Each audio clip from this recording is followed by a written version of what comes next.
कैसे आप लोग लॉकडाउन 3 में बैठे हैं घर पर अभी तक। हो सकता है कि आज शाम को मोदी जी लॉकडाउन 4 की भी घोषणा कर दे। तो आगे जो हम अपने टॉपिक्स की बात करते हैं, अभी तक आप लोगों ने त्रुटि के बारे में पढ़ा और हमने कहा कि त्रुटियों का संयोजन कैसे होता है। हमने योग में, अंतर में, गुणा में, इनके बारे में त्रुटि पढ़ी थी। अब आगे पढ़ते हैं घात के लिए और भाग के लिए। क्योंकि अगर कोई दो भौतिक राशियों का मापन कर रहे हैं और उनमें इंडिविजुअल एरर्स आ रही है, उनमें एक एक त्रुटि आ रही है, तो जैसे ही भाग दिया जाएगा तो जो राशि हमें प्राप्त होगी उसमें भी त्रुटि होगी। तो उसमें त्रुटि कैसे ज्ञात करेंगे, और अगर मान लो कोई एक भौतिक राशि की दूसरी राशि घात में चली जाए तो वहाँ त्रुटि कैसे ज्ञात करेंगे, इनके बारे में हम आज डिस्कस करेंगे। ओके, तो देखो पहले मैं बता दूं आपको, योग अंतर में हमने जो पढ़ा था उसमें हमने कहा था कि योग में जब त्रुटि ज्ञात करते हो तो योग में त्रुटि हमने कहा था कि जो कुल त्रुटि आती है, जैसे डेल्टा पी लिखते हो तो आती है delta A plus delta B. यानी कि अगर आपके पास दो भौतिक राशियां हैं ए और बी और उनमें त्रुटियां हैं डेल्टा ए और डेल्टा बी, तो जो कुल त्रुटि आएगी उनके योग में वो delta A plus delta B के बराबर आएगी, उनके योग के बराबर आएगी। ऐसे ही अपने पास अंतर में त्रुटि, योग जब हमने किया था P बराबर ए प्लस बी लिखा, ठीक है। अब हम कह रहे हैं कि अंतर में त्रुटि यानी कि दो राशियों का हम अंतर ले रहे हैं। जैसे मान लो कि P बराबर आप ले रहे हो ए माइनस बी, ए माइनस बी, तब भी त्रुटि हमने कहा था कि डेल्टा P बराबर आएगा delta A plus delta B. यानी कि इस स्थिति में भी त्रुटियों का योग होगा, यहाँ पर भी त्रुटियों का योग ही होगा, ये ध्यान रखें। फिर हमने इसके पश्चात पढ़ा था गुणा के लिए कि गुणा में कैसे त्रुटि ज्ञात करें। तो गुणा में भी त्रुटि ज्ञात कर लें, पढ़ चुके हैं इसके बारे में हम। गुणन में त्रुटि उसे हमने कहा कि मान लो कि P बराबर आपके पास A इंटू बी है, दो राशियां जो A और B है उनका हम गुणा कर रहे हैं और P इनका गुणनफल तो A इंटू बी लिख रहे थे। तो P के लिए त्रुटि कैसे आई थी, उसके लिए कैसे लिखा था, तो वहां था अपने पास del P upon P equal to del A upon A plus del B upon B। इस तरह से देखो अभी तक ये चीज हम पढ़ चुके हैं, प्रीवियस क्लासेस में ये सारे टॉपिक्स हम डिस्कस कर चुके हैं।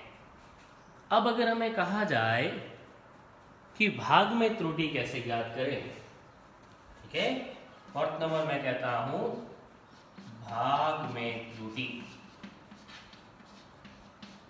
डिवाइड कर रहे हैं, डिवाइड करने का मतलब P इक्वल आप लिखते हो A upon B, P equal क्या रखा, A बटा B रखा।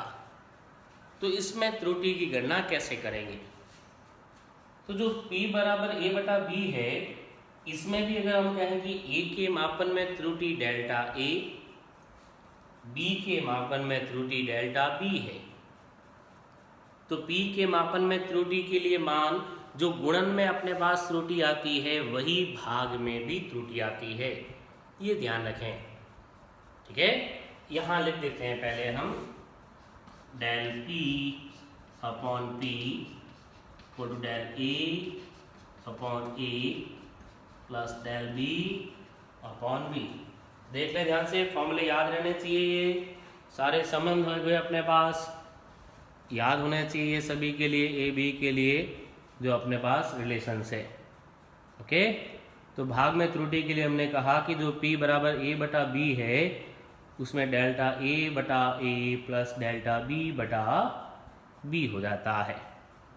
ओके, अब यही अगर मान लो तो मैं घात के लिए कहा जाता कि घात में त्रुटि, एरर इन पावर। घात में कैसे, मान लो कि P बराबर आपके पास है a की घात b, ठीक है। P बराबर a की जो घात है वो तुम्हें दे दी गई, b दे दी गई। तो अब यहां पर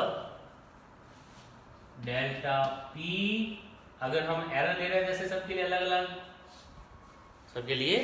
अलग अलग अगर त्रुटियां लेते हो, तो त्रुटियां लेते समय ध्यान रखना है, सीधा बताता हूं कि जो अपने पास घात है वो घात हमेशा, जैसे घात अभी जो अपने पास एक घात है वो घात गुणा में आ जाती है, सीधा याद रखें, जैसे लॉग के सूत्रों में होता है।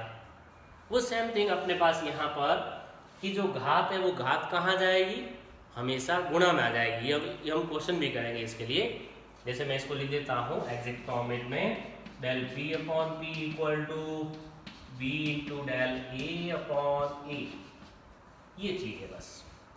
जो घात है वो कहाँ चली जाएगी, गुणा में आ जाएगी, सीधा याद रखना है। घात को कहाँ रखोगे, गुणा में रखोगे, ठीक है, ये ध्यान रखें। Del P upon P equal to B into del A upon A आ जाएगा। ये पांचों फॉर्मूले आपके पास हो गए एग्जैक्ट फॉर्मेट में। जो पांचों सूत्र हम काम में लेंगे, पांच जो संबंध अपने पास अलग अलग कि योग में, अंतर में, गुणा में, भाग में, घात में जो त्रुटियां हैं, उन सभी के लिए संबंध हो गया, ठीक है। अब हम लेते हैं एग्जाम्पल, इनके कुछ उदाहरण सॉल्व करते हैं, क्वेश्चंस करते हैं। चलो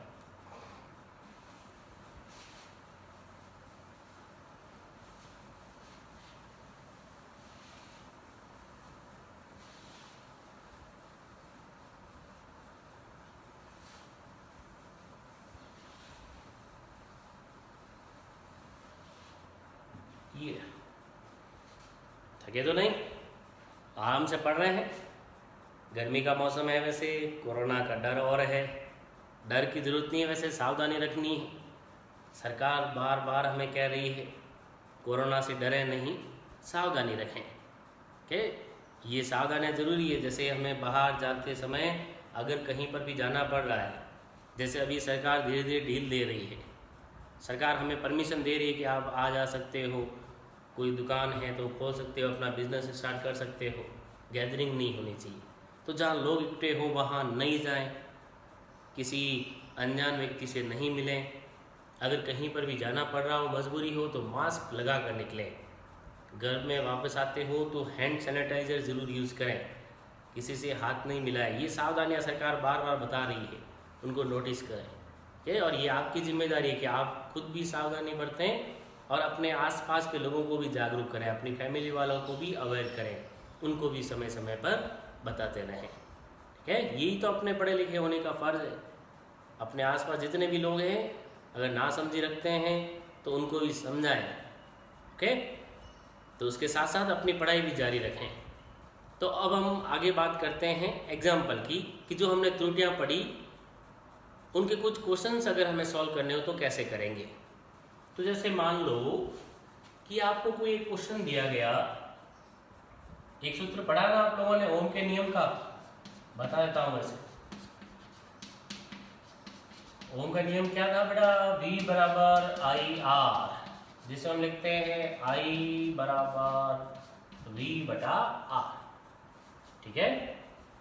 ये आपके पास फॉर्मूला है। अब मैं एक क्वेश्चन देता हूं आपको एग्जांपल। पहले फॉर्मूला मैंने बता दिया, वैसे ही आपको पता होना चाहिए कि यदि V का मान, यानी कि जो विभवांतर होता है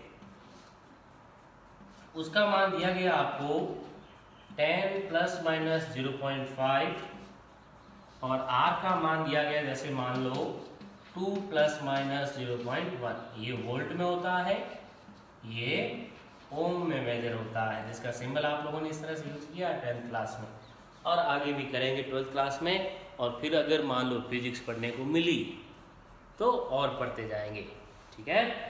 तो अपने पास जो देखो V और R के दोनों के मान दिए गए हैं। V बराबर दे दिया 10 प्लस माइनस 0.5, R बराबर दे दिया 2 प्लस माइनस 0.1।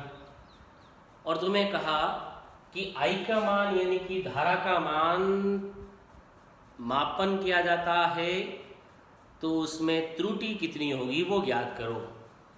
तो अब त्रुटि कैसे ज्ञात करें, ये तो भाग है, तो बाद में अपने पास फॉर्मूला जो है I equal to V upon R, उसमें v और r दोनों भाग में जाएंगे और भाग के लिए हमें पता है समझ कि उसमें त्रुटि कैसे ज्ञात करते हैं, ये तो हम पढ़ चुके हैं।